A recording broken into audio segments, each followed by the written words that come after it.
What's good? What's good? I'm back. Yours truly, one and only Paul Pickett, host of the Paul Pickett Podcast, aka Triple P, aka the Common Sense Podcast, your source for music, sports, politics, world events, and much, much more. As you can see now, I'm going with two angles. We got the straight on angle. We got an angle over here. Let's go ahead and solo that out so you can see. Bam.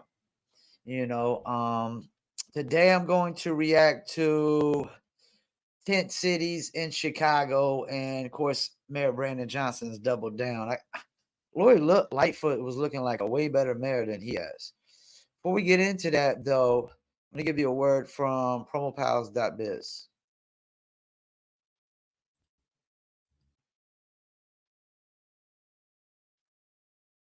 And promotion?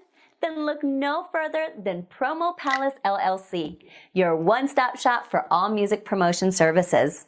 Services include Spotify playlist pitching, YouTube video promotion, record pool promotion, blog placements, radio airplay promotion, SoundCloud promotion, and much more. With over 2,000 customers and over 10 years of experience in online promotion, Promo Palace LLC is a company you can trust. For more info, please go to promopalace.biz. See you there. That's right. You heard the beautiful lady online marketing promotions for your music product, brand, or service. Please go to promopals.biz. Get 15% off music promo at promopals.biz. Use coupon code Labor Day 2023. Use Labor Day 2023. All right. Let's get into it. Millionaire Morning Show, Tent City, Chicago, Mayor Brandon Johnson, and craziness. Why not? Listen, the one thing that I promise you that I'm going to do is I'm going to keep putting my foot on the necks of the people that are doing the worst things for our community. You keep talking about LeBron James and who's supposed to be getting lashes and all of that, and you're not even really paying attention to the problem. You over here getting finessed. You getting finessed.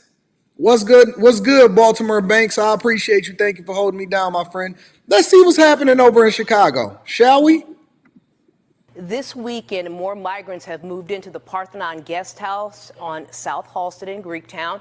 Courtney Sisk shares why this took some aldermen by surprise and what some longtime residents are saying. About 190 single men seeking asylum are now calling this hostel home temporarily. However, 34th Ward Alderman Bill Conway says he wishes there was more coordination prior to move-in. I'm committed to doing this in a safe and secure way. For Alderman Bill Conway, that meant knowing exactly when he could expect migrants to move into the Parthenon. But to his surprise, he found out from community members and the media Friday morning that buses were already dropping them off. I had asked for people to come from the 12th District, which is the police district where Greektown is located. That request was denied, but I still don't know where the people are coming from. He says he reached out to the mayor's office to coordinate, but never heard back. 90 more moved in on Saturday. He's hoping for more collaboration on these efforts moving forward. We in the community, we want to help. I think it's great that our city is a place that is accepting of migrants and is helping them try and reach their dream, which is just to have a better life for their families. Greektown resident Connor Friedman. Let me stop for a second. You know what the problem is with this? People paint a false narrative. They're not migrants. They're illegal migrants. There's a difference. Migrants are people who come here legally. They are legal migrants. There's a difference. One follow the honest approach of, getting citizenship. The other went the dishonest approach. They can't vote. They won't pay taxes. They're illegal. It's not the same thing. We got to stop lying and painting false narratives, calling these people migrants when they all came here illegally. Migrants are my brother-in-law's parents who came here from the Philippines legally. Those are migrants.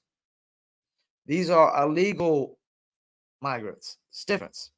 says it's great the space on South Halsted is used to help, but he hopes for a more permanent solution. This is a great temporary solution, but obviously isn't sustainable. As for other longtime Greektown neighbors, I think the city has bigger problems, frankly. As someone who lives in the neighborhood, I'm more concerned about crime. Okay, so the guy says it's a temporary solution, it's not sustainable. Then why would you say it's a good thing? Then it's not a good thing. Temporary solutions are not a good thing. Who thinks that? Who thinks temporary solutions are a good thing? No, those are bad things. That's why they call it temporary solutions. Only permanent solutions are good things. These are bad things. Temporary solutions are not good things. They are bad things. Anybody who thinks a temporary solution is a good thing is dumber than a bag of bricks. You have no common sense of anything. Crime and, you know, stepping outside and getting carjacked or something. Alderman Conway. So the people in Chicago, remember in the previous video that I showed you guys, the play was already Chicago. From the very beginning, they said, listen, man, look, I know you dropping me off over here in Arizona. I know you dipping off on me over here in San Diego. The weather is good over here, but the play seems to be Chicago. The play seems to be Chicago. Look, they're going to house us. They're going to feed us. They're going to take care of us. Listen, if you get evicted out. Yeah, the play seems to be the state that's going to give you all the welfare you want while you are illegal. And you know what's crazy? Like, you got people that are getting welfare service and getting nowhere near what they're doing for illegal immigrants. Like, some of these hotels is like, they're spending $500 a night. And that's another thing. Do you think people are not getting rich off of this? Do you think people are just allowing all of them come in, snatch up resources without somebody getting rich off of this? It's all about the money. Out of your home, you got to go and get you a tent from Walmart and make sure that you go ahead and set up in a space where they're not going to remove it. If you get evicted from your home, or you get kicked out of and foreclosed on your mortgage and you ain't got nowhere to go and get you a tent from over there at Walmart, Wally World, and go ahead and set up in the woods somewhere where the mosquitoes is going to tear you up. And you ain't getting no help. You ain't getting no assistance. You ain't getting no none of that. They got.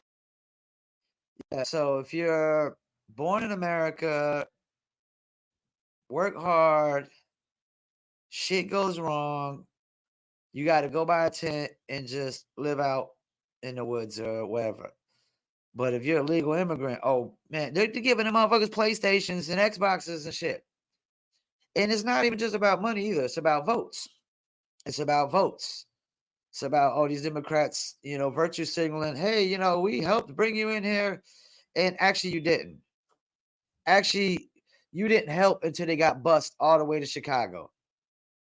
You wasn't trying to help them down there in Arizona and Texas and New Mexico. You wasn't trying to give them free rent and board and food and Xboxes and free schooling and all this while they're still illegal down there. But as soon as they come to your liberal cities, it's all about votes. It's all about they're trying to legalize them, fast track the legalization. That's why they're trying to fast track their work visas so they can get immigration status, get legalized, and then turn them into votes. It's all about votes. And the fact that there's companies that are getting rich off of this, and I guarantee Mayor Brandon Johnson is getting a percentage from these companies that are getting rich from this. Busloads of men coming into, and they would have you believe it's families. It's families. It's all families coming in, women, children, and whatnot. And busloads of men, that don't sound like families. A city near you. Ladies, y'all said that y'all wanted to divest yourselves against black men. Here you go. Here you go. They got busloads of men, hundreds at a time, getting dropped off, getting housing, clothing, food, shelter, healthcare, schooling. And Eric Adams says that, listen, this is what we do over here in these streets. Busloads. Busloads.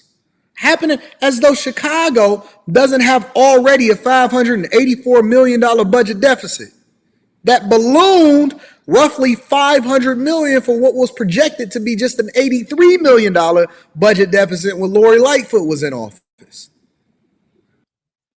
And not to mention, they already got a gang epidemic, and now they're bringing in narcos into Chicago. What do you think? You think they're not going to get involved in gangs epidemic stuff too? Narcos?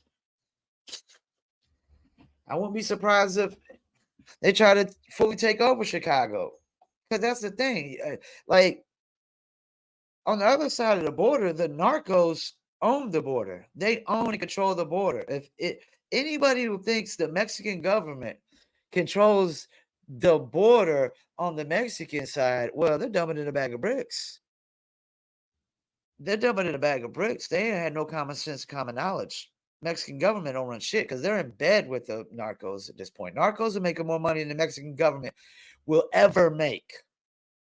Narcos are making more money than the Mexican government will ever make, and can pump into the economy and put through pockets. So yeah, so you don't think they got narcos coming up through the border too? How else do you think they're distributing dope all through every state in the United States? By not having narcos in every single state? Honestly, it just begs the question because I just can't see it. I can't see it. I do not understand why they driving this country into a hellhole. I'm trying to understand what the bigger play is, and I'm gonna be honest with you, I don't know. And that's a good question. I think the bigger play is martial law,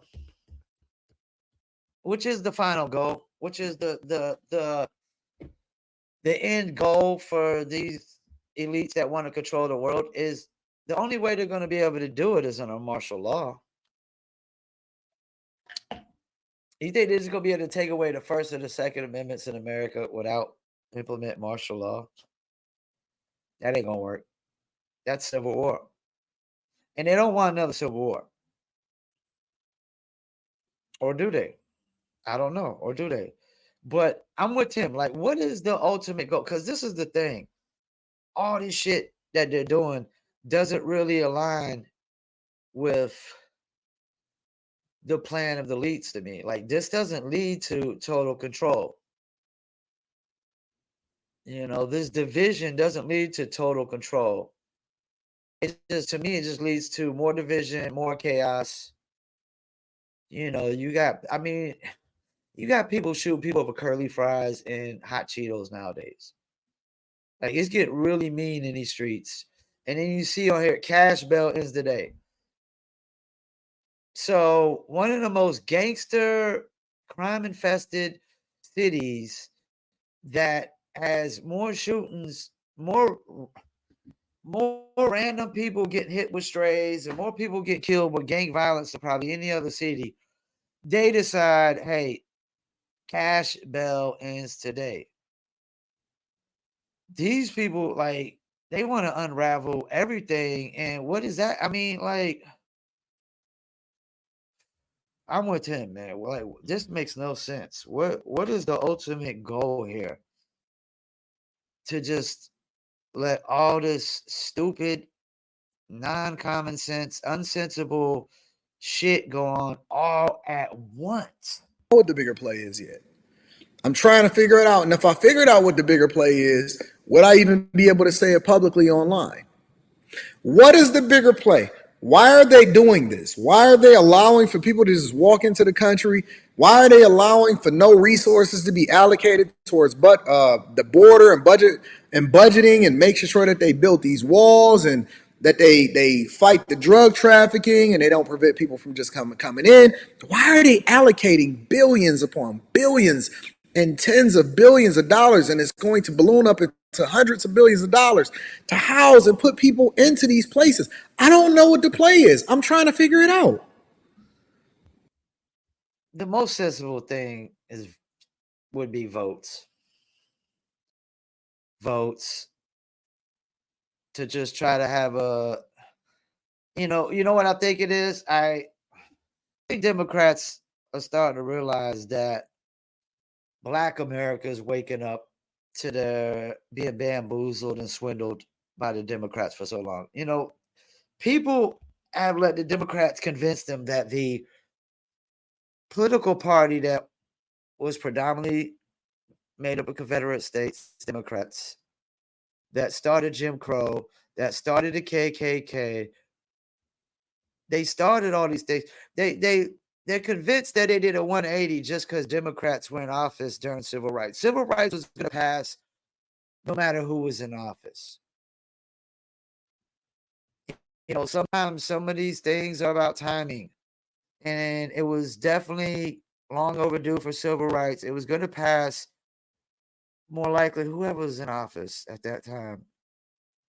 Well, you don't get to give Democrats the credit for voting in civil rights after they were the Confederate States. They started Jim Crow and they started the KKK.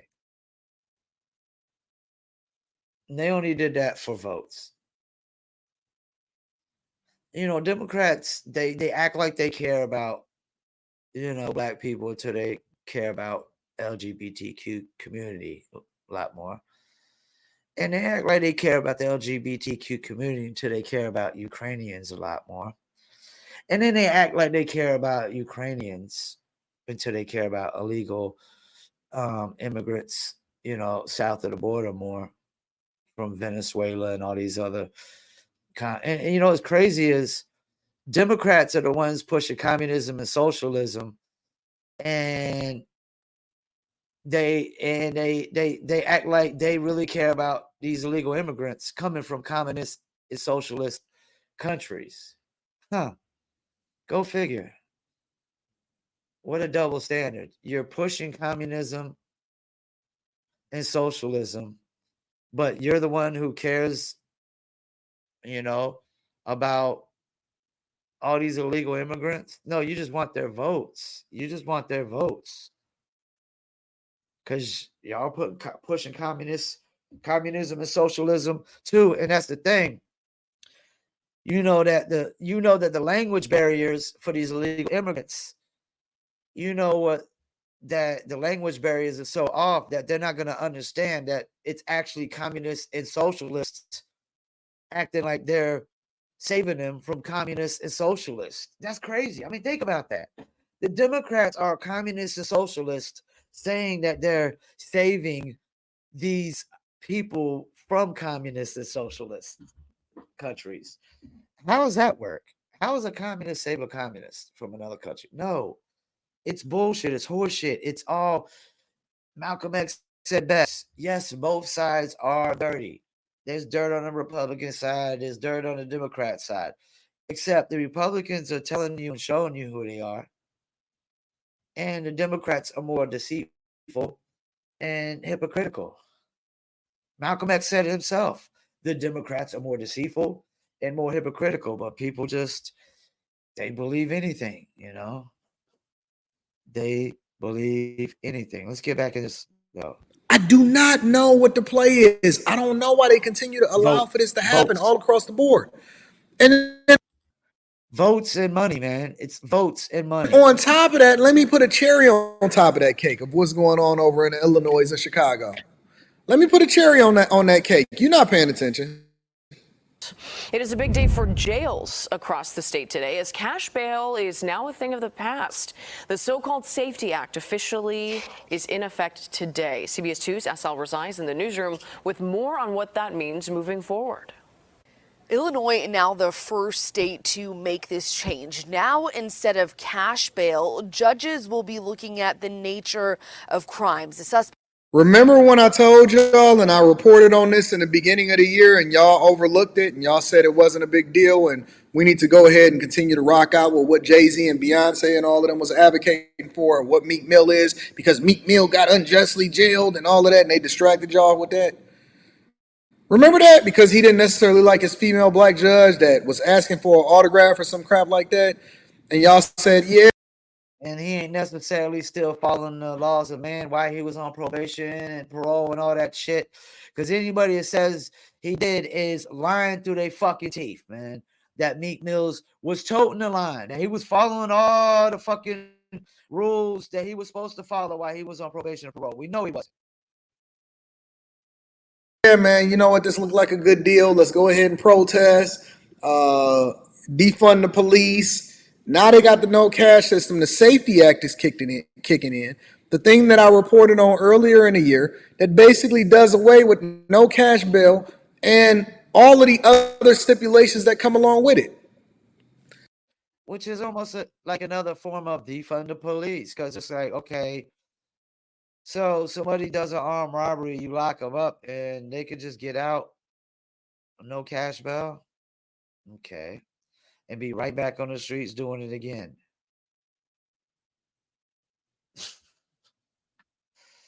Yeah, what? No, I'm with him. What is the goal? What's the end all be all goal of just allowing anybody to do whatever the fuck they want to in this country? I think, you know what I think it is? I think it's letting it all unravel and see, we got to do this, we got to do that, we got to take away guns, we got to take away all this.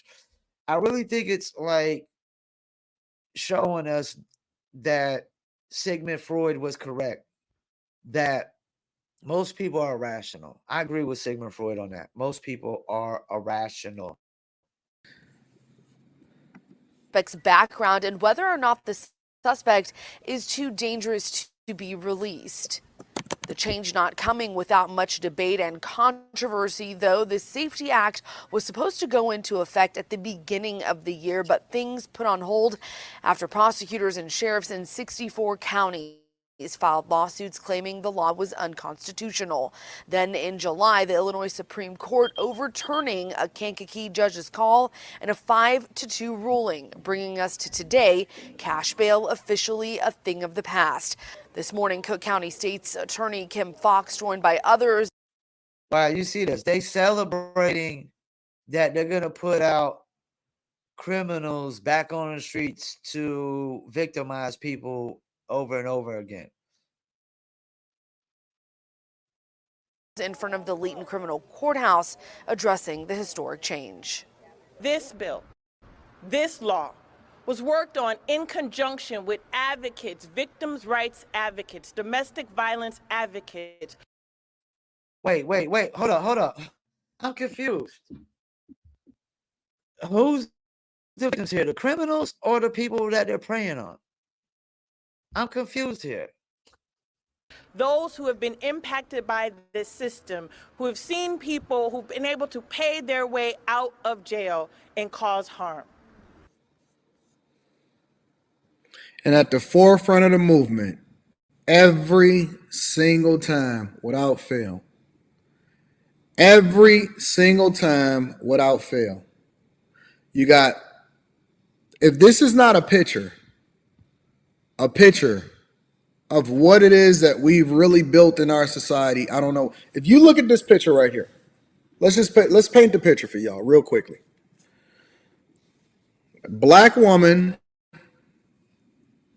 3 black men of all shades behind her, backing her up.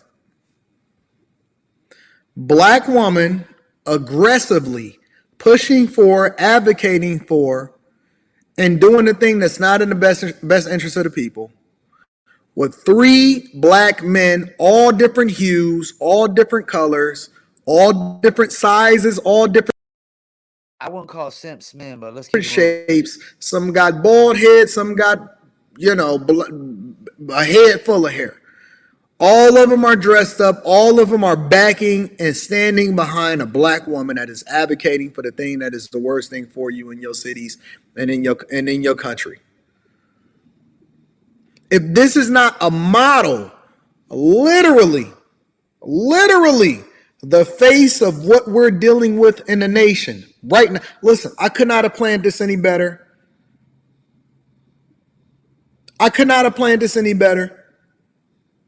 This was not intentional. I did not know that I was going to stop the video at this particular point. I don't do this much research. This is literally the face of Chicago right now.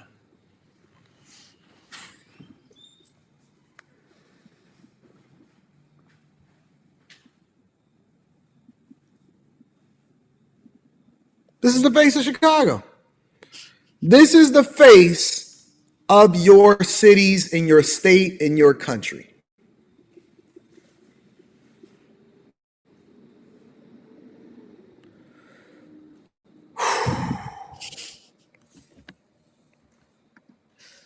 This effort to detain those who pose a real threat to our public, rather than detain those who are simply poor, is the right thing to do. Beginning today.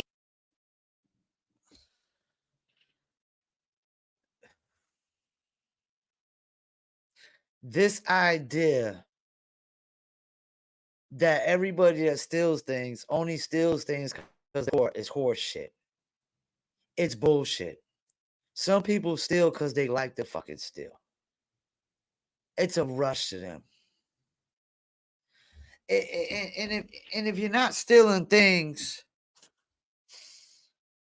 that are necessities when you're poor, then what are we talking about here? If you're going up and you're stealing Gucci, I don't want to hear it's because you're poor. You're stealing electronics. No, it's not because you're poor. Because if you were poor and you were stealing because you were poor, then you go in a grocery store and steal some food. Like, if you're not stealing food, I don't want to hear that you're stealing because you're poor. It's horseshit. It's bullshit. It's bullshit. Because you know what? I got to be honest on this podcast. When I was younger, I was following the lead of other people doing crimes that involved stealing from people. And guess what? We didn't do it because we were poor. We did it because we were greedy. We did it because we were greedy. You know? And that's what happens when you follow the lead of a greedy person. You get greedy with them. You go down with them. You do dirt with them. You know, I was 15, 16 at the time, hanging with 20-something-year-olds. Why was my mom letting me hang with 20-something-year-olds? Hey, that's a whole nother story, a whole nother question, you know, but I'm hanging with 20-something-year-olds. One is, you know, accustomed to living a life of crime, and not because he was poor, because he was greedy. Greedy. We got to stop it with this false narrative bullshit, like everybody's because they're poor. Those behind bars will be able to petition to the court to have their cases reviewed. Reporting in the newsroom, Masal Razai, CBS 2 News. Let me go ahead and read some of the super chats, and then we're going to move forward. It take a lot of energy, and it take a lot out of me to even continue to do these stories day in and day out sometimes, because, you know, I have to mix it in. I got to mix in the positive with the negative, but we're going to go all the way in today. Yeah, I'm with them on it. I try to do much stuff, and I need to do more positive. I do a lot of negative content reaction and stuff, a lot of negative shit, batshit crazy shit, and all of that. But I definitely need to do more positive as well. You know, definitely need to do more positive as well. But yeah, like Chicago, it's just Chicago's a depressing place, even if you don't live there. It's like sad to see that as long as I've been living, nobody has had any real solution for Chicago. And it seems to be the solutions from Brandon Johnson are far worse than even Lori Lightfoot. But that's the thing. You get what you voted for. Do I feel sorry for Chicago? Maybe for the people who didn't vote for Brandon Johnson. Yeah, I probably feel sorry for them. But as far as the people that voted Brandon Johnson in, hell no. I don't feel sorry for them one bit. They got what they deserve. They voted us in. Now you got to deal with it until you can vote them out. If you don't vote them out, then just keep dealing with it and stop bitching and complaining about it. You know, I can tell you right now, they ain't about to let that shit happen in Fayetteville. Not with the military here and whatnot. Not with they call Fort Liberty now, but I still call it Fort Bragg. Not with Fort Bragg here. But once again, I want to thank you for tuning in to another episode of the Paul Pickett Podcast. A lot of batshit crazy stuff going on in the world all at once, man.